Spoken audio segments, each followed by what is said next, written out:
Subscribe now and press the bell icon. Never miss an update. जी आज के lecture का आगाज करते हैं। आज के लेक्चर में पहले हम टेस्ट 8 डिस्कस करेंगे और फिर उसके बाद हम कॉन्ट्रैक्ट एक्ट स्टार्ट करने जा रहे हैं चैप्टर 2। तो पहले टेस्ट 8। क्लास में कोई ऐसा स्टूडेंट जिसके पास टेस्ट 8 ना हो? चलिए question number 1 part A. Amir enters into a contract with Salim to sell 300 calculators of different models to him, and afterwards Amir discovered that Salim was acting as an agent of Zohaib. Advise Amir as to the person against whom he should bring a suit for the price of calculators. जी chapter बताइए, कौन सा topic है बताइए? Agency वाला, exactly. तो अब बताइए, आमिर को पहले पता नहीं था कि सलीम जो है वो एजेंट के तौर पे काम कर रहा है। अब पता चल गया। बताइए किसके खिलाफ केस फाइल कर सकता है? हाँ, वो सलीम के खिलाफ भी केस फाइल कर सकता है, ज़ुहैब के केस भी केस फाइल कर सकता है, और दोनों को कंबाइन भी केस फाइल कर सकता है। Part B. Mubashar enters into a contract with Rauf for buying Rauf's generator as agent of Luqman and without Luqman's authority. जी, लुकमान की अथॉरिटी के बगैर मुबशर ने कॉन्ट्रैक्ट किया रऊफ के साथ उसका जनरेटर खरीदने का।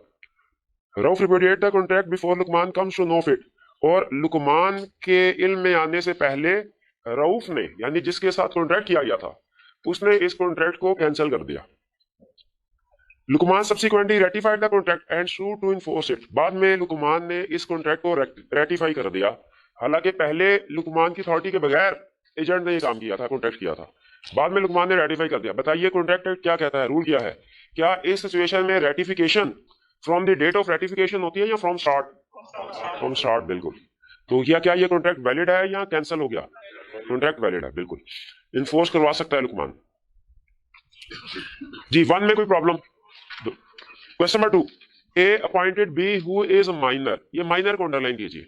माइनर के बारे में कॉन्ट्रैक्ट एक्ट ये कहता है, माइनर को एजेंट के तौर पे अपॉइंट नहीं किया जा सकता, और अगर माइनर को एजेंट के तौर पे अपॉइंट किया जाता है तो माइनर के किसी भी एक्ट के लिए माइनर लायबल नहीं है, बल्कि प्रिंसिपल लायबल होगा। माइनर के किसी भी एक्ट, नॉर्मल रूल ये है कि अगर एजेंट अपनी एक्चुअल अथॉरिटी से एक्सीड करे या नेग्लिजेंस के साथ काम करे तो एजेंट लायबल है प्रिंसिपल को। लेकिन माइनर के केस में ये लायबिलिटी भी राइज नहीं होती। यानी अगर माइनर अपनी एक्चुअल अथॉरिटी से एक्सीड भी करे और नेग्लिजेंस के साथ भी काम करे, स्टिल माइनर लायबल नहीं है। कह रहे A appointed B who is minor, यानी बी माइनर है, as his agent and gave him a computer worth ₹50,000 and asked him not to sell it for less than ₹55,000। उससे कहा कि 55,000 से कम पे तुमने सेल नहीं करना। B sold the computer to C for ₹40,000। A claimed that contract is not binding because B is a minor। ठीक है, कि A ने कहा कि B तो कॉन्ट्रैक्ट कर ही नहीं सकता। देखिए, B अगर अपने भी पे कॉन्ट्रैक्ट कर रहा होता ना, तो फिर हम ये डिस्कशन करते कि B माइनर है, कॉन्ट्रैक्ट कर सकता है कि नहीं। वो B माइनर है लेकिन अपने भी पे कॉन्ट्रैक्ट नहीं कर रहा, वो तो प्रिंसिपल के भी पे कर रहा है। तो एजेंट की एक्ट के लिए प्रिंसिपल लायबल है, ठीक है। इसलिए ये कॉन्ट्रैक्ट जो है ये बाइंडिंग है। Whether minor can be appointed as an agent. कहता है बताइए, आंसर कीजिए, क्या माइनर एजेंट अपॉइंट हो सकता है? माइनर एजेंट अपॉइंट नहीं हो सकता, और अगर होता है तो उसके सारे एक्ट्स के लिए लायबल प्रिंसिपल होगा। Briefly comment on the claim of A. क्या क्लेम ए सही कर रहा है? नहीं, क्लेम जो कॉन्ट्रैक्ट है वो बाइंडिंग है, क्योंकि बी अपने लिए कॉन्ट्रैक्ट नहीं कर रहा था, as agent on behalf of a contract कर रहा था। Whether A can claim damages from B for his misconduct। क्या वो क्लेम फाइल कर सकता है बी के साथ? नहीं, ठीक है। माइनर के केस में अगर माइनर एक्चुअल अथॉरिटी से एक्सीड भी करे या नेग्लिजेंस के साथ भी काम करे, स्टिल माइनर लायबल नहीं होता किसी भी चीज के लिए। Question 2 clear? 3। Mister Tariq, the owner of a Hiace van, delivered the vehicle to Mr. Javed, a mercantile agent, for sale at not less than ₹175,000। He sold the highest man for ₹75,000 to Mr. Arif, who bought it in good faith and without notice of any fraud। Good faith में buyer ने bye किया, without any notice of fraud। Mr. Javed misappropriated the sale proceeds। Mr. Javed ने fraud किया, sales proceeds को misappropriate किया। Mr. Tariq is considering filing a case against Mr. Arif for the recovery of the highest man।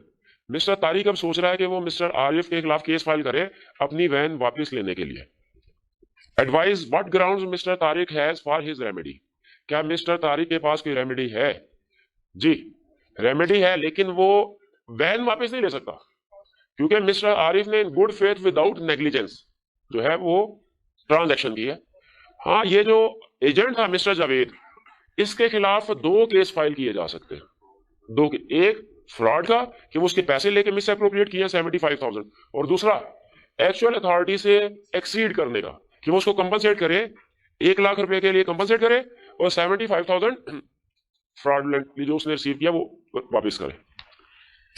तो जो जिस बंदे ने van bye की है उसके खिलाफ कोई केस नहीं बनता। Question 3 clear? Question 4, Sudan Limited SL, a company limited by guarantee having a share capital, has been incurring losses for the last 3 years. Initially, SL had 4 directors members, यानी जो directors हैं वही मेंबर्स हैं, जो members हैं वही directors हैं। कहते हैं वो 4 मेंबर या डायरेक्टर हम के A, B, C, D, ये डायरेक्टर्स भी हैं और मेंबर्स भी हैं। On 1 July 2012, C had transferred all his shares to D. 1 July 2012 को C ने सारे शेयर D को ट्रांसफर कर दिए। इसका मतलब है अब C मेंबर नहीं रहा। On 1 March 2013, A and B decided to wind up the company voluntarily. A, B और D ने डिसाइड किया कि वो कंपनी को वाइंड अप करेंगे। Explain the liability of A, B, C and D. चारों की लाइबिलिटी पूछ रहा है, सिर्फ C की लाइबिलिटी नहीं पूछ रहा, चारों की। अब A, B और D की लाइबिलिटी क्या होगी? बिल्कुल होगी, कंपनी के जितने भी डेट्स हैं उनके लिए A, B और D लायबल हैं, सब्जेक्ट टू मैक्सिमम अमाउंट जो उन्होंने आपस में एग्री की होगी। ये रूल याद है ना कि गारंटी जो होती है उनकी लाइबिलिटी, जो लोग गारंटी देते हैं उनकी लाइबिलिटी होती है equal subject to maximum amount. C की लाइबिलिटी बताइए इस सिचुएशन में राइज होती है क्या? राइज होती, क्यों राइज होती है लाइबिलिटी? क्योंकि within 1 year after he ceases to be a member winding up initiate हुई। लेकिन वो क्या कंपनी के सारे डेट्स के लिए लायबल है? कौन से वाले डेट्स के लिए?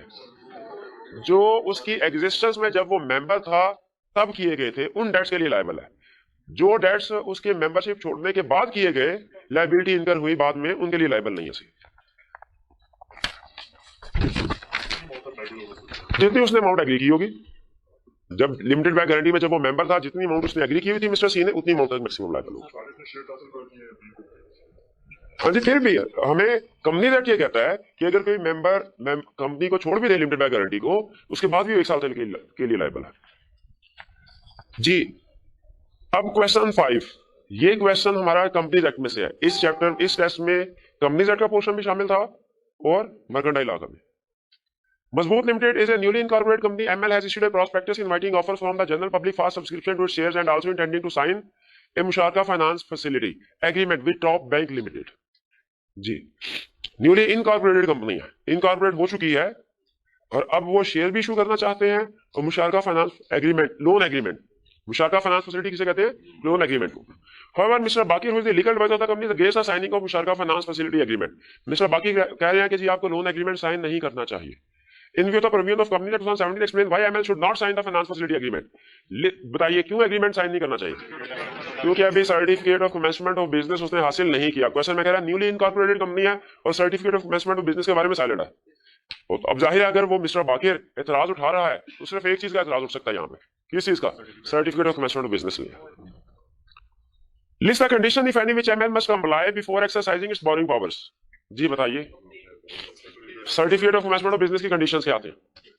उसे क्या हम सिर्फ ये लिख दें कि उसे certificate of commencement of business obtain करना चाहिए, कि उस सर्टिफिकेट के लिए जो कंडीशन जरूरी है वो भी लिखेंगे? वो भी लिखेंगे, मार्क्स ज्यादा है। Shares have been issued to minimum subscription और directors have paid full amount for shares taken by them. No money is payable to applicants. हाँ जी, स्टेटमेंट इन लिeu ऑफ, अगर जनरल पब्लिक को इशू नहीं किया गया तो स्टेटमेंट लिeu प्रॉस्पेक्टस फाइल कर दी गई हो। कॉन्सिक्वेंसेस क्या है अगर एमएल साइन करता है musharaka finance facility without fulfilling the above condition agreement? Void नहीं, वाइडेबल नहीं है, वाइड है जी। Question 5 clear? Question 7, Al-Miraj is an organization with objectives to promote religious education but not registered under the provisions of Companies Act 2017. Now the organization wants to register itself as a limited company under the Companies Act 2017 without including the word limited with its name. जी, कौन सा वाला concept? Association not for profit. Required enumerate a condition which Al-Miraj organization need to fulfill to get a license and register as a limited company without the addition of the word limited to its name. जी, क्या condition है? Should be capable of being formed as a public company. Next, objective होना चाहिए promote करना किसको? Religious activity, sports activity, charity objectives. और profit और dividend के बारे में क्या? Provision, payment of dividend. और प्रॉफिट को कहाँ अप्लाई करें? ऑब्जेक्टिव्स में। नेशनल इंटरेस्ट ऑफ पाकिस्तान के अगेंस्ट ना हो, एससीसीपी फर्दर कंडीशंस भी इंपोज कर सकता है। Who may revoke the license required by Al Miraj organization? Commission. And what would be consequences of such revocation? Ji, company shall stop its operations. Donation accept करना भी छोड़ देगी। हाँ, accept recovery of receivable, जो भी उसने receive करना है। फिर उसके बाद एसेट्स ट्रांसफर किए जाएंगे सिमिलर ऑब्जेक्टिव वाली कंपनी में, प्लस रजिस्ट्रार को इंटीमेट करना है, और जब रजिस्ट्रार बोर्ड को एक्सेप्ट कर लेगा, वॉलंटरी बाइंडिंग अप जो है वो प्रोसीडिंग स्टार्ट करनी है। Lesson 6 clear? कोई इस टेस्ट में प्रॉब्लम तो नहीं? चलिए इसको क्लोज करते हैं। अब चलते हैं वापस अपने लेक्चर की तरफ। आज स्टडी करना है चैप्टर 2। जी, कोई क्वेश्चन है तो पूछिए। चैप्टर 20 का लर्निंग ऑब्जेक्टिव 9 पेंडिंग है। ये कौन सा लर्निंग ऑब्जेक्टिव था? ये आप नोट कर लीजिए। असल में कुछ छोटे मोटे लर्निंग ऑब्जेक्टिव होते हैं, उनको हम वो इतने अहम नहीं, लेकिन उनको कवर करेंगे। मैं चाह रहा हूँ पहले हम इंपोर्टेंट कंसेप्ट जो हैं वो उनको कवर कर लें, उसके बाद आप नोट करते जाइए, ठीक है? हाँ, मिसलिनियस वाला है, ठीक है? इस तरह के छोटे मोटे अगर कोई और भी कंसेप्ट है उसको नोट कर लें। ये एक ही कंसेप्ट है, इसके अलावा भी पेंडिंग तो नहीं है। जी हाँ, ग्रेस पीरियड वाले मैंने आपसे कहा था कि आपको डिस्ट्रीब्यूट करूंगा, वो कॉपी होगी मेरे भाई, वो डिस्ट्रीब्यूट कर दीजिए। लेकिन बल्कि ठहर जाइए, लेक्चर एंड पे डिस्ट्रीब्यूट कीजिएगा। अगर अभी डिस्ट्रीब्यूट किया तो आप उनको पढ़ना शुरू कर देंगे, वो लेक्चर कंप्रोमाइज हो जाएगा, ठीक है? आपको दो चीजें डिस्ट्रीब्यूट की जा रही है, एक वो मैच्योरिटी डेट की कैलकुलेशन के लिए केसेस, और दूसरा ग्रेड आई कैप का, कि किस चैप्टर में से कितने मार्क्स का क्वेश्चन आई कैप पूछता है, वो ग्रेड भी डिस्ट्रीब्यूट किया जा रहा है। लेक्चर एंड पे लेते जाइएगा। जी नहीं, चाहे डिस्ट्रीब्यूट नहीं कर रहे हम। जी,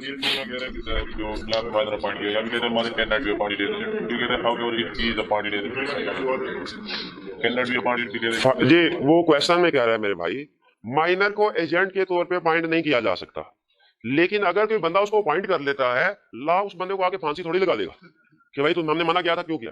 उसके कॉन्सिक्वेंसेस क्या होते हैं आगे वो कॉन्सिक्वेंसेस बता रहा है सोल्यूशन में, ठीक है? कि अगर अपॉइंट नहीं किया जा सकता, लेकिन अगर आप अपॉइंट करते हैं तो फिर जिम्मेदारी सारी आपकी होगी, उसको कुछ नहीं कर सकते आप। लॉ ने दो फिर बात यही की है, क्या की है? माइनर को एजेंट अपॉइंट नहीं किया जा, अगर आप अपॉइंट कर देते हैं तो सारी की सारी जिम्मेदारी आपकी हो। क्वेश्चन में देखिए, वरना तो वो क्वेश्चन ही नहीं बनता। क्वेश्चन में उसने यही कहा है ना, माइनर को एजेंट अपॉइंट किया। लॉ ने मना किया है, इसका ये मतलब नहीं वो चीज इम्पॉसिबल है। लॉ ने मना किया, इसका ये मतलब नहीं कि वो इम्पॉसिबल है। जी, company is filed with register statement review of the factors, क्योंकि ऊपर वो तो क्वेश्चन में खुद कह चुका है कि इशूड ऑफ शेयर्स। जी, और भी क्वेश्चन? जी मेरे भाई। वंस फॉर ऑल का मतलब है जो एम्बिगुअस इंस्ट्रूमेंट होता है उसका रूल क्या होता है कि वो प्रोमिसरी नोट भी लग रहा है और बिल ऑफ एक्सचेंज भी लग रहा है। तो होल्डर ने डिसाइड करना है, वंस फॉर ऑल का मतलब है एक दफा डिसाइड करे हमेशा के लिए। ये ना सुबह डिसाइड करे प्रोमिसरी नोट, शाम को कहते बिल ऑफ एक्सचेंज, अगले दिन फिर कहते प्रोमिसरी नोट, ऐसे नहीं कर भाई। एक दफा डिसाइड कर ले कि आपने क्या ट्रीट करना है, प्रोमिसरी नोट या बिल ऑफ एक्सचेंज, फिर उस अपने ऑप्शन को आप चेंज नहीं कर सकते। जी, और की क्वेश्चन? ये एम्बिगुअस इंस्ट्रूमेंट की एग्जांपल्स क्या थी जरा बताइए ये मेरे भाई। Drawer and dry same person हो, ड्रॉर एजेंट हो जिसने प्रिंसिपल पे ड्रॉ किया है, यहाँ पे फिक्टिशियस पर्सन। फिक्टिशियस पर्सन कौन होता है? जो कहीं एग्जिस्ट ना करता हो, एग्जिस्ट ना करता हो। आज का चैप्टर स्टार्ट करें। चलिए, अब हम स्टार्ट कर रहे हैं मर्केंटाइल लॉ में कॉन्ट्रैक्ट एक्ट। वैसे जो हमने एजेंसी चैप्टर 14 पढ़ा, चैप्टर 15, 16 ऑफिशियली ये भी कॉन्ट्रैक्ट एक्ट का ही हिस्सा है, ठीक है? लेकिन थोड़े चूंकि टॉपिक स्पेशलाइज्ड है, इसलिए हम नॉर्मली उसे कॉन्ट्रैक्ट एक्ट से हटके कंसीडर करते हैं। चैप्टर 2 जो हम स्टार्ट करने जा रहे हैं कॉन्ट्रैक्ट एक्ट में, ये आपको ओवरव्यू देगा सारे कॉन्ट्रैक्ट एक्ट का, उन सारे चैप्टर्स का जो हम आगे पढ़ने जा रहे हैं। इसमें खास तौर पे जो कंसेप्ट है एसेंशियल्स ऑफ वैलिड कॉन्ट्रैक्ट, इसमें तकरीबन हर एसेंशियल का जाके आगे चैप्टर बनेगा। अभी ब्रीफ डिस्कशन हम करेंगे इनके ऊपर, लेकिन हर एसेंशियल आगे चल के तकरीबन हर एसेंशियल पूरे का पूरा चैप्टर बनेगा। तो एक तरह से आपको पूरे कॉन्ट्रैक्ट का ओवरव्यू दिया जा रहा है आज। कॉन्ट्रैक्ट एक्ट कोई बहुत ज्यादा मुश्किल नहीं है, ये चैप्टर्स आसान है, कंसेप्ट्स भी इसमें कंपैरेटिवली आसान है। तो ये आप इजीली इसमें 15-20 नंबर जो है वो हासिल कर सकते हैं इन चैप्टर्स में। और ये चैप्टर भी छोटे छोटे हैं, आप खुद देखेंगे जब आप रीडिंग कर रहे होंगे। ये दो तीन बल्कि कुछ चैप्टर्स तो ऐसे हैं एक दिन में भी कंप्लीट हो जाते हैं, 1-2 चैप्टर ऐसे भी हैं, वरना 2-3 लेक्चर्स में एक चैप्टर कंप्लीट हो जाता है। तो ये चैप्टर भी छोटे हैं, कंसेप्ट्स भी इजी हैं। इनको बाकी चैप्टर्स को तो हमने इसलिए अहमियत दी ना कि उनमें कम मटेरियल में ज्यादा मार्क्स की कवरेज हो जाती है। इस वाले पोर्शन को हमें इसलिए अहमियत देनी चाहिए कि मटेरियल ज्यादा है लेकिन कंपैरेटिवली इजी है, ठीक है, इसीलिए इसको स्किप ना कीजिएगा। स्टूडेंट्स नॉर्मली इसके चैप्टर्स को गिनते हैं, अच्छा इतने 15-16 चैप्टर, नहीं ये छोड़ दें। नहीं, चैप्टर ज्यादा होने का ये मतलब नहीं है कि आपको उतना ही टाइम लगेगा। मे भी पूरा निगोशिएबल इंस्ट्रूमेंट एक चैप्टर एक तरफ और ये पूरा कॉन्ट्रैक्ट एक्ट 10-12 चैप्टर एक तरफ, ठीक है, इतने ज्यादा मुश्किल कंसेप्ट इसमें नहीं है, तो आपने इसको स्किप नहीं करना, सिलेक्टिव स्टडीज की तरफ नहीं जाना। स्टार्ट करते हैं आज के लेक्चर में। चैप्टर 2 में से 2 कंसेप्ट हम कवर करेंगे। पहला कंसेप्ट है definition of contract, agreement and promise. Promise की डेफिनेशन मैंने इंक्लूड नहीं की, वो सिर्फ एक छोटा सा कंसेप्ट है, एग्जामिनेबल भी नहीं है। असल जो कंसेप्ट टेक्निकल हमने सीखना है वो है ऑफर, एक्सेप्टेंस, एग्रीमेंट और कॉन्ट्रैक्ट। फिर इसके बाद essentials of elements of valid contract. Valid contract जो है उसके एसेंशियल्स क्या है, तो पहले स्टार्ट करते हैं डेफिनेशन। पहली डेफिनेशन ऑफर, या इसको प्रपोजल भी कहते हैं ऑफर या प्रपोजल। क्या एग्रीमेंट जब स्टार्ट होता है, इसमें कोई ना कोई स्टार्ट कहां से होता है, कोई ना कोई एक पार्टी दूसरे को कोई ऑफर या प्रपोजल देती है। फॉर एग्जांपल एक पार्टी ने आके कहा किसी शॉपकीपर से, सर क्या आप ये फर्नीचर 50,000 का मुझे सेल करेंगे, या एक पर्सन ने दूसरे पर्सन को ऑफर की कि क्या आप अपनी गाड़ी 5 लाख में मुझे सेल करेंगे। ये ऑफर कहलाती है, जिसमें एक पर्सन अपनी विलिंगनेस शो करता है, किस लिए, टू डू और नॉट टू डू समथिंग। यानी ये जो ऑफर होती है कुछ करने की भी होती है, कुछ ना करने की भी होती है, ठीक है। जैसे फर्ज कीजिए अगर हमें कोई पर्सन आके ये कहे, सर क्या मैं आपके घर पे पेंट कर दूं, ठीक है,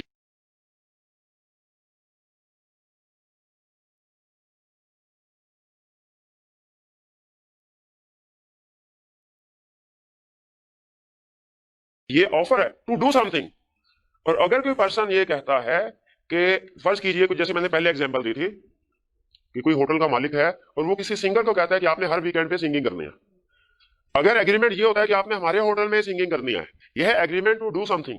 अगर एग्रीमेंट ये होता है कि आपने किसी और जगह सिंगिंग नहीं करनी, ये होगा agreement not to do something. एक चोर चोरी करके भाग रहा है और पकड़ा गया, ठीक है, उसने सामान रास्ते में इधर उधर कर दिया। अब मालिक ने उसे कहा मेरा सामान निकालो, तो कहने का अच्छा ठीक है, ऑफर करता हूं आपको, मैं आपका सामान आपको वापस कर देता हूं, आप मेरे खिलाफ कोई कानूनी कार्रवाई नहीं करेंगे।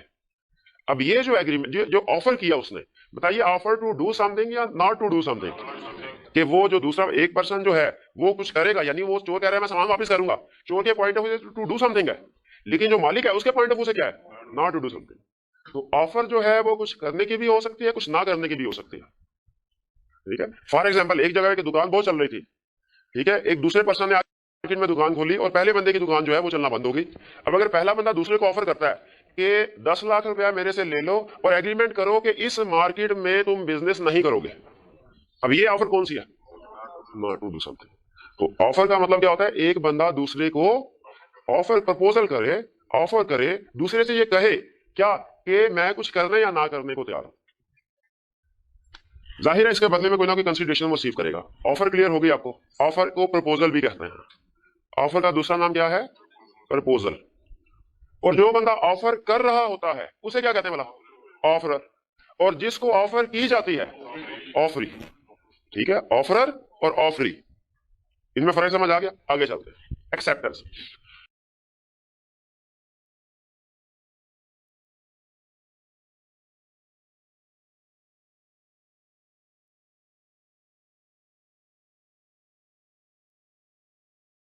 अगर जिस बंदे को ऑफर की जाए वो तैयार हो, रजामंद हो और अपनी विलिंगनेस शो करवाए, कम्युनिकेट करवाए उस बंदे तक, तो इसे क्या कहते हैं, एक्सेप्टेंस।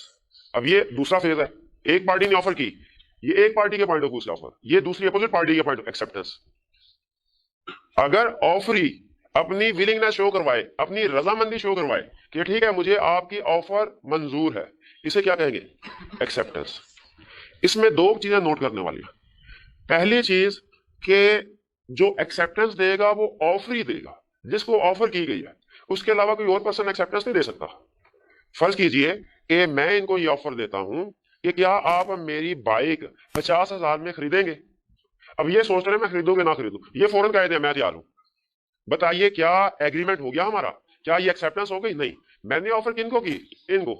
एक्सेप्टेंस भी कौन दे सकता है, सिर्फ यही याद रखिए, जिसको ऑफर की जाए वही एक्सेप्टेंस दे सकता है, उसके अलावा कोई पर्सन एक्सेप्टेंस नहीं दे सकता। ये बात समझ आ गई। दूसरी बात कि ऑफर कम्युनिटी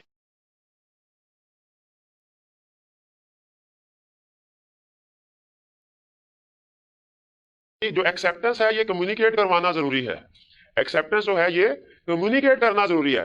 फर्ज कीजिए मैंने इनको ऑफर की, ठीक है, और इन्होंने जवाब नहीं दिया, ना किया ना हाँ किया, क्या हमारा आपस में वैलिड एग्रीमेंट हो गया? मैंने एक रीजनेबल टाइम तक वेट किया और फिर किसी दूसरे बंदे को बाइक बेच दी, क्या ये कह सकते हैं कि मैं तो तैयार था? तो कहूंगा भाई मुझे क्यों नहीं बताया? नहीं मैं ज़हनी तौर पे तैयार था। भाई ज़हनी तौर पे तैयार नहीं, आपने कम्युनिकेट करना है, ठीक है। एक्सेप्टेंस किसने दे दिया? ऑफरी ने, और फिर कम्युनिकेट करनी है ऑफर, ठीक है। ये है एक्सेप्टेंस। अगर ये दोनों कंडीशन पूरी होती हैं फिर हम कहेंगे एक्सेप्टेंस हुई, वरना एक्सेप्टेंस नहीं होगी। फिर उसके बाद अगर एक पर्सन ऑफर करे, दूसरा बंदा एक्सेप्टेंस कर ले, तो ये क्या हो जाए? इसे हम कहेंगे एग्रीमेंट। एग्रीमेंट। फर्ज कीजिए एक पर्सन ने दूसरे को कहा भाई मेरे पास आधा किलो चर्स है, 2 लाख में खरीदते हो? दूसरे ने कहा हाँ बिल्कुल खरीदता हूं। बताइए ऑफर है, एक्सेप्टेंस है, एग्रीमेंट है? क्या एग्रीमेंट है? एग्रीमेंट का मतलब है ऑफर को एक्सेप्ट कर लेना। कॉन्ट्रैक्ट नहीं है। कॉन्ट्रैक्ट उस एग्रीमेंट को कहते हैं जिसे आप कोर्ट में इन्फोर्स करवा सके। इन्फोर्सेबल बाय लॉ नहीं है ये एग्रीमेंट तो है, कॉन्ट्रैक्ट नहीं है, ठीक है। कॉन्ट्रैक्ट वो होते हैं जो लीगल चीजों के लिए किए जाए, इलीगल चीजों के लिए जो किए जाए वो एग्रीमेंट तो हो सकते हैं, आप उन्हें कानूनी तौर पे इन्फोर्स नहीं करवा सकते। अगर पर्सन 2 लाख रुपए के लेके भाग जाए, ना चर्च दे रहा ना पैसे वापस दे रहा है, उसके खिलाफ कोई कानूनी कार्रवाई हो सकती है? नहीं हो सकती। ये कॉन्ट्रैक्ट नहीं है, एग्रीमेंट है। एग्रीमेंट और कॉन्ट्रैक्ट में फर्क समझ आया? ठीक है। प्रॉमिस की एक डेफिनेशन वो कह रहा है, वो एक रट लीजिएगा, उसमें कंसेप्ट कोई भी नहीं है, कंसेप्ट कोई भी नहीं है। ये 4 हमारे अहम कंसेप्ट थे। क्लियर हो गए? ऑफर या प्रपोजल, एक्सेप्टेंस, एग्रीमेंट, कॉन्ट्रैक्ट। जी मेरे भाई। नहीं खामोशी नीम रजामंदी कहीं नहीं कहते हम। नहीं जूम किया जाता ना मेरे भाई। वो ये कहता है एक्सेप्टेंस जो होती है वो आप एक्सेप्टेंस आपने बाय वर्ड्स भी दे सकते हैं, बाय वर्ड्स या बाय कंडक्ट। साइलेंस एक्सेप्टेंस नहीं है। नो रिस्पॉन्स, नो रिस्पॉन्स जो है ना, नो रिस्पॉन्स, ये एक्सेप्टेंस नहीं है। वर्ड्स के जरिए, वर्ड्स आप लिख के कह दे हाँ मुझे मंजूर है, बोल के कह दे मुझे मंजूर है, इशारा कर दे, ये भी एक्सेप्टेंस है। लेकिन अगर आपने कोई रिस्पॉन्स ही नहीं दिया तो ये एक्सेप्टेंस नहीं है। एक्सेप्टेंस बाय वर्ड्स भी हो सकती है, बाय कंडक्ट भी हो सकती है, लेकिन साइलेंस जो है ये एक्सेप्टेंस नहीं। एक्सेप्टेंस में 3 चीजें मैंने आपको बता दी। पहली चीज, एक्सेप्टेंस कौन करेगा? और जिसको ऑफर की गई है, उसके अलावा और कोई नहीं एक्सेप्टेंस कर सकता। दूसरी चीज क्या बताई? एक्सेप्टेंस कम्युनिकेट करना जरूरी है। और तीसरी चीज क्या बता दी कि कम्युनिकेशन वर्ड के जरिए से भी हो सकती है, कंडक्ट के जरिए से भी हो सकती है। Silence is not acceptance. Clear हो गई ये बात? अब आते हैं एसेंशियल्स ऑफ वैलिड कॉन्ट्रैक्ट की तरफ। अगर आप एक वैलिड कॉन्ट्रैक्ट करना चाहते हैं, यानी ऐसा कॉन्ट्रैक्ट जिसे आपने बाद में इन्फोर्स करवाना है कोर्ट में, तो उसमें क्या चीजें होना जरूरी है? याद रखिए सारी चीजें होंगी तो फिर ये वैलिड कॉन्ट्रैक्ट बनेगा। एक चीज, एक एसेंशियल भी मिसिंग हुआ तो वो वैलिड कॉन्ट्रैक्ट नहीं होगा। एक एसेंशियल भी अगर मिसिंग हुआ, पहली चीज, पहला एसेंशियल, ऑफर होनी चाहिए, एक्सेप्टेंस होनी चाहिए। ऑफर के बगैर एक्सेप्टेंस, ऑफर है एक्सेप्टेंस नहीं हो सकता एग्रीमेंट। ऑफर नहीं एक्सेप्टेंस है फिर भी एग्रीमेंट नहीं हो सकता। ऑफर और एक्सेप्ट, और ये दोनों डिफरेंट पर्सन हो। कोई बंदा अपने आप को ही ऑफर या एक्सेप्टेंस नहीं कर सकता। बंदा अपने आप के साथ एग्री करे, अच्छा मैं 1 साल तक सिगरेट नहीं पीऊंगा, अगर मैंने 1 साल तक सिगरेट ना पिया तो मैं अपने आप को एक गाड़ी नाम में दूंगा, ठीक है। ये कोई एग्रीमेंट नहीं है, इसमें एक ही पर्सन है। लॉ कहता है कि ऑफर अलग होना चाहिए, ऑफरी अलग, ऑफर करने वाला बंदा अलग, एक्सेप्टेंस अलग। दूसरा, intention to create legal relationship. Agreement करते हुए दोनों पार्टीज की इंटेंशन होनी चाहिए टू क्रिएट लीगल रिलेशनशिप। अगर इंटेंशन नहीं है टू क्रिएट लीगल रिलेशनशिप तो वो कॉन्ट्रैक्ट नहीं बनेगा। इसमें 2 एग्जांपल देता है। वो कहता है नॉर्मली प्रिज्यूम किया जाता है। प्रिजम्पशन का मतलब होता है जिसको नॉर्मली अज्यूम किया जाए, हमेशा नहीं वो केस ट्रू, लेकिन नॉर्मली अज्यूम किया। कहता है नॉर्मली अज्यूम किया जाता है कि सोशल कॉन्ट्रैक्ट्स में intention to create legal relationship नहीं होती, और कमर्शियल कॉन्ट्रैक्ट्स में नॉर्मली प्रिज्यूम किया जाता है intention to create legal relationship है। नॉर्मली का वर्ड मैंने यूज किया। फर्ज कीजिए कि हस्बैंड ने वाइफ से कहा कि मेरे दोस्त आने वाले हैं, अच्छा सा खाना उनके लिए तुमने पकाना है, अगर अच्छा खाना हुआ, मजे का खाना हुआ ना, तो फिर मैं तुम्हें नई साड़ी दिलवाऊंगा। वाइफ ने कहा अच्छा, ये रियल केस है, उसने कहा अच्छा, उन्हें अच्छा सा खाना बनाया, दोस्त आए, हल्ला गुलाब खाना खाया, हल्ला गुलाम जाके निकल गए। उसके बाद वाइफ ने कहा खाना कैसा? खाना तो मजेदार था। साड़ी? कौन सी साड़ी? कोई साड़ी वाड़ी नहीं, भाग जाओ। बताइए क्या वाइफ लीगल एक्शन ले सकती है? नहीं। क्यों नहीं ले सकती? क्योंकि ये सोशल कॉन्ट्रैक्ट है। सोशल कॉन्ट्रैक्ट्स में नॉर्मल प्रिजम्पशन क्या होती है? Intention to create legal relationship नहीं। लेकिन फर्ज कीजिए अगर वाइफ ने मर्केंटाइल लॉ पढ़ा हुआ है और खास तौर पे जिस लेक्चर में एसेंशियल्स ऑफ कॉन्ट्रैक्ट डिस्कस हो रहे थे वो उसने अच्छे तरीके से समझा, अब वो क्या करेगी? वो कहेगी अच्छा सोशल कॉन्ट्रैक्ट, अगर सोशल कॉन्ट्रैक्ट, लेकिन लिख के तो एग्री करो कि अगर हम दोनों में से किसी एक ने वादे की खिलाफ वर्जी की तो उसके खिलाफ लीगल एक्शन लिया जा सकता है। अब बताइए है ये सोशल कॉन्ट्रैक्ट, लेकिन अगर क्लियरली लिख दिया जाए अब ये इन्फोर्सेबल बाय लॉ है कि नहीं? क्योंकि एग्रीमेंट की टर्म्स एंड कंडीशन बता रही है, पार्टीज की इंटेंशन है to create legal relationship. Similarly commercial contracts में कुछ ना लिखा हो तो नॉर्मली क्या अज्यूम किया जाएगा? Intention to create legal relationship है। ठीक है, अगर पार्टी ने एग्रीमेंट किया कि आपने मुझे जुमेरात तक जो है ये फर्ज कीजिए 1 लाख रुपए के जो चावल हैं वो सेंड करना है, और उस पार्टी ने जुमेरात को चावल सेंड नहीं किए, बताइए क्या पहली पार्टी जिसने एग्रीमेंट किया था लीगल एक्शन ले सकती है? कॉन्ट्रैक्ट में नहीं लिखा हुआ है इस बारे में कि लीगल एक्शन लिया जा सकता है कि नहीं। तो चूंकि कमर्शियल कॉन्ट्रैक्ट है इसलिए नॉर्मल प्रिजम्पशन क्या है कि intention to create legal relationship है। हाँ, क्या कमर्शियल कॉन्ट्रैक्ट में ये हम कह सकते हैं कि एग्रीमेंट हमारा ये हुआ कि आपने जुमेरात तक 1 लाख रुपए के चावल बेचने हैं, लेकिन अगर किसी पार्टी ने वायलेशन की उसके खिलाफ कोई कानूनी कार्रवाई नहीं की जाएगी, क्या ये कहा जा सकता है? बिल्कुल। अब अगर आपने कमर्शियल कॉन्ट्रैक्ट्स में लिख दिया कि किसी पार्टी के खिलाफ कोई कानूनी कार्रवाई नहीं होगी, तो फिर अब टर्म्स बता रही है intention to create legal relationship नहीं है, अब ये कॉन्ट्रैक्ट वैलिड नहीं होगा। तो अगर कुछ भी नहीं लिखा तो प्रिजम्पशन क्या है? सोशल कॉन्ट्रैक्ट्स में intention to create legal relationship नहीं, कमर्शियल कॉन्ट्रैक्ट्स में intention to create legal relationship है। ये समझ आ गई सेक्शन। नेक्स्ट, कंपिटेंस और कैपेसिटी ऑफ पार्टी। कहता है कि कुछ लॉ ने पर्सन स्पेसिफाई किए हैं जो कॉम्पिटेंट टू कॉन्ट्रैक्ट नहीं है, जिनकी कैपेसिटी नहीं है कि वो कॉन्ट्रैक्ट करें। लॉ ने कुछ पर्सन को स्पेसिफाई किया है, उनमें एक पर्सन है माइनर, ये तो हम डिस्कस करते रहते हैं। फिर दूसरा पर्सन है पर्सन ऑफ अनसाउंड माइंड, ये कौन सा पर्सन है? जो पागल, वो किसी के साथ एग्रीमेंट नहीं कर सकता। और फिर इसके बाद पर्सन डिस्क्वालिफाइड बाय लॉ, जिसे लॉ ने डिस्क्वालीफाई कर दिया। इंसॉल्वेंट और भी कुछ पर्सन हैं वो हम बाद में पढ़ेंगे। कॉम्पिटेंस या कैपेसिटी समझ आ गया? ठीक है, minor, person of unsound mind और person disqualified. Next, free consent. Free consent का मतलब क्या है? मैंने गन पॉइंट में इनसे कहा भाई अपनी गाड़ी मुझे 50,000 में सेल करते हो या चलाऊं गोली? उन्होंने कहा नहीं सर 50,000 तो बढ़िया, 20,000 भी तो मैं तैयार हूं। 50,000 लिए गाड़ी, मुझे एग्रीमेंट कर लिया। क्या ये एग्रीमेंट ये इन्फोर्सेबल बाय लॉ है? नहीं। क्यों नहीं? इसमें फ्री कंसेंट नहीं है। कंसेंट होनी चाहिए जो बंदा कम्युनिकेट करता है, लेकिन इस कंसेंट को फ्री होना चाहिए। अगर किसी भी तरीके से ये इसको मजबूर किया गया, इनको प्रेशराइज करके, ब्लैकमेल करके, तो फिर इसका मतलब फ्री कंसेंट नहीं है। अगर फ्री कंसेंट नहीं है तो कॉन्ट्रैक्ट क्या होगा? वॉइडेबल होगा। ये खास तौर पे क्यों लिखा है कि आप इसे वॉइड ना समझिएगा। वॉइडेबल कॉन्ट्रैक्ट कौन सा होता है?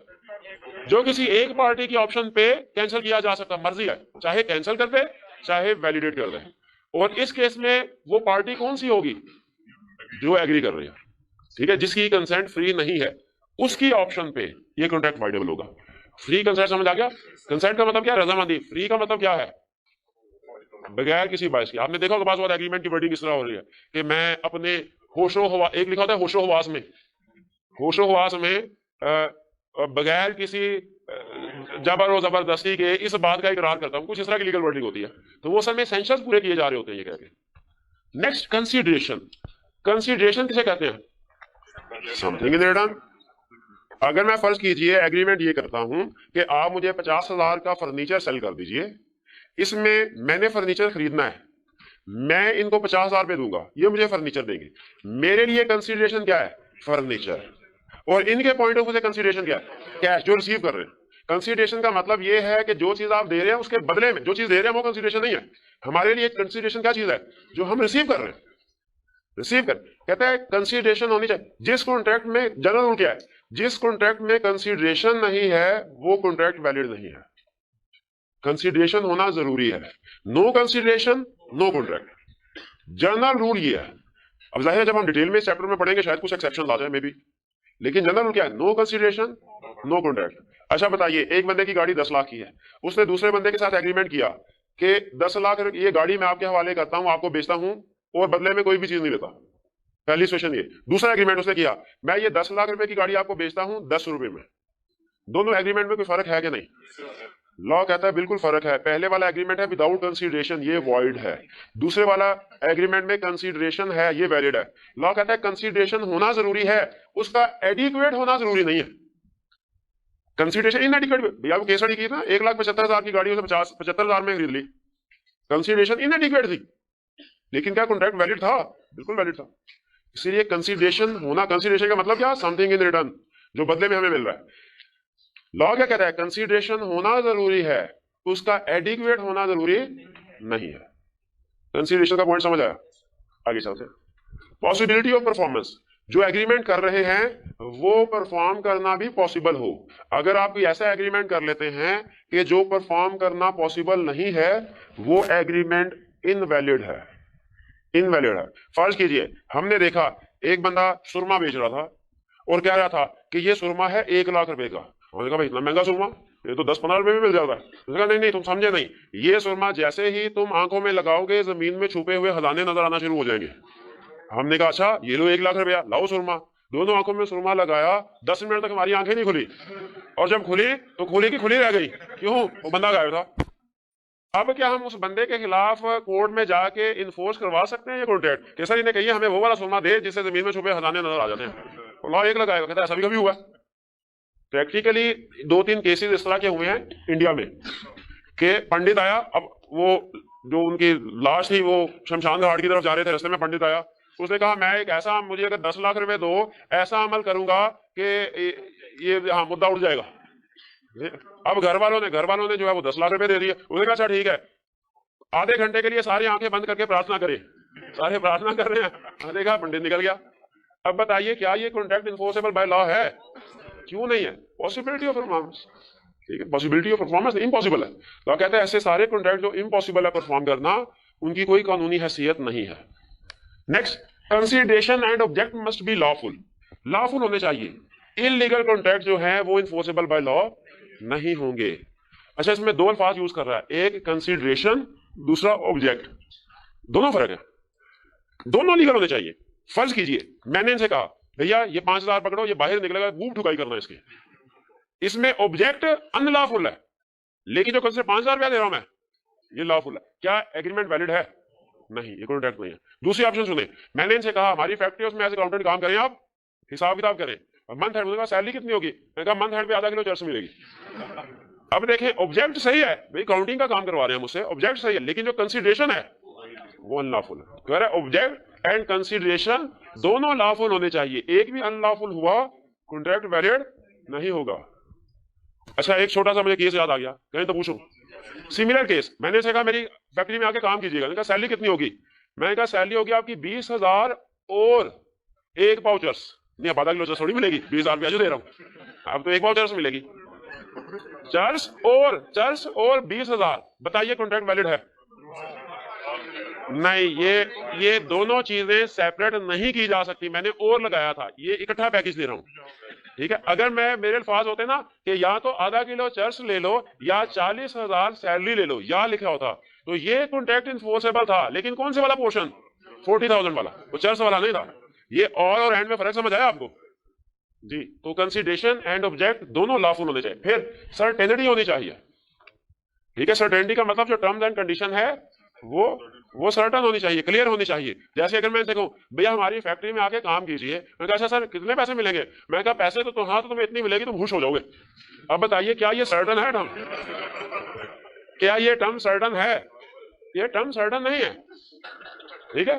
फर्ज कीजिए कोई चावल का ट्रेडर है, वो आके हमें कहता है भैया आप 150 रुपए किलो पे चावल खरीदेंगे। हम कहेंगे चावल है कौन सा? बताएं, चावल की कई किस्में होती है। उन्होंने कहा दुनिया का बेहतरीन चावल है, तो हाँ, बाद में टोटा दे दें हमें।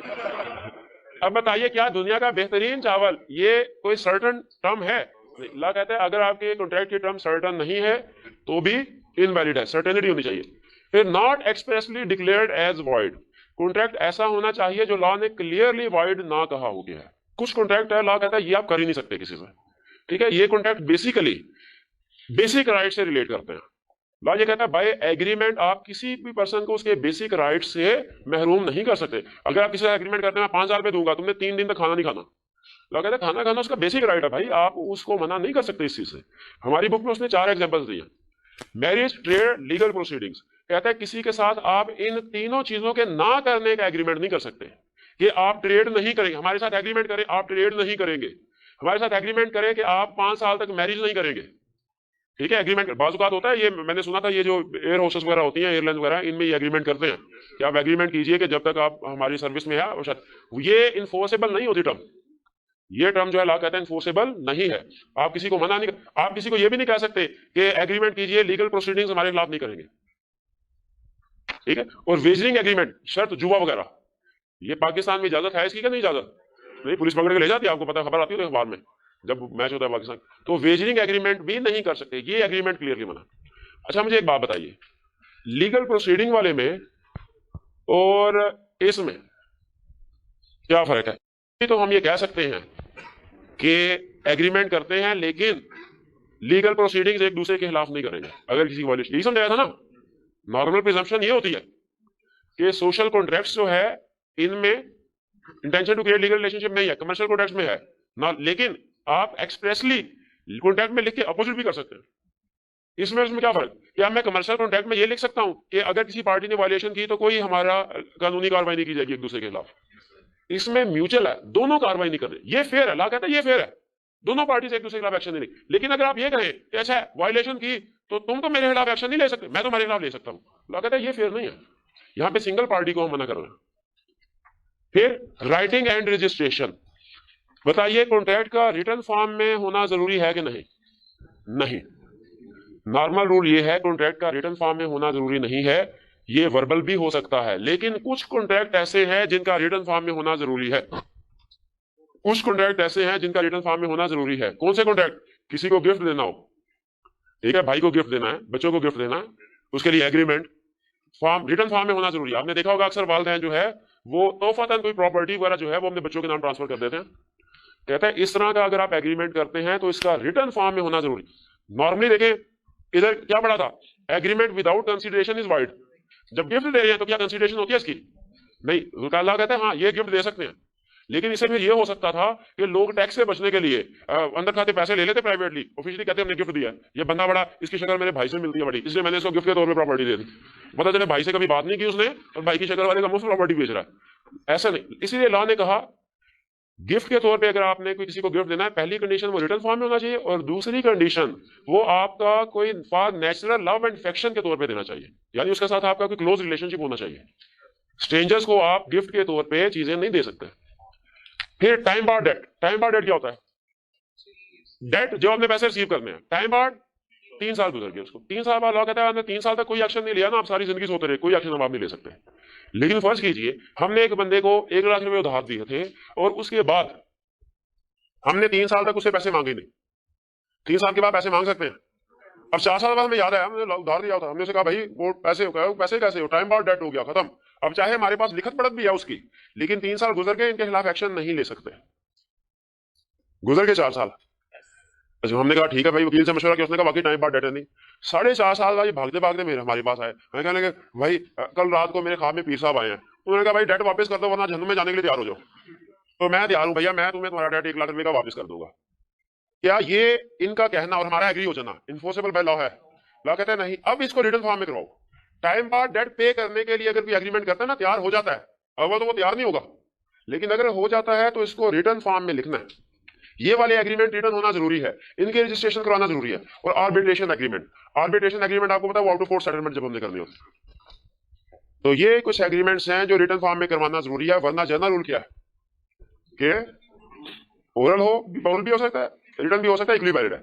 अब हमने ये जहन में नहीं लेके आना कि प्रैक्टिकली अगर ओरल एग्रीमेंट हुआ है तो उसकी टर्म्स एंड कंडीशन कैसे साबित की जाती है कोर्ट में, वो वकीलों का काम होता है, ठीक है, वो आप साबित करते रहते हो, इस बात के एक्सपर्ट होते हैं, कोई गवाह वगैरह भी होते हैं। एसेंशियल समझ आ गए? मुश्किल तो नहीं थे। अगर फर्ज कीजिए कोई एसेंशियल आपको समझ नहीं भी आया, परेशान होने की जरूरत नहीं, आगे चल के एक एक एसेंशियल डिटेल में डिस्कस होगा अपने रेलिवेंट चैप्टर में, ठीक है जी। आज का लेक्चर यहाँ पे खत्म करते हैं। अल्लाह।